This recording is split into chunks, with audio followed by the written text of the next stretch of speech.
Here you go. Here you go. This is what I make it work. Pan. And once we did, a lot of crazy things started happening. I'm a little bit panicky right now. I'm going to tell you what happened.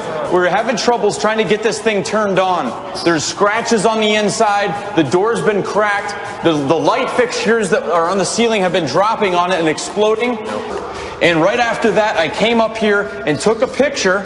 And let me show you what I just captured. All right, let me take it off. Okay? Now, dust will come across as perfect circles, will be a grayish tone.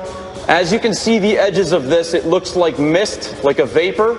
And in the center of it, you see a green color. To have this green color, I immediately knew that green is associated with either demonic entities, evil spirits.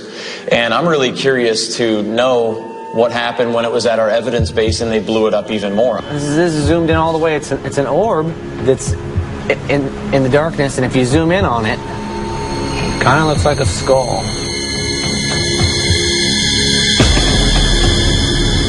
Oh man, that's just the creepiest stuff going on right here, man. Bad. Can you walk to us and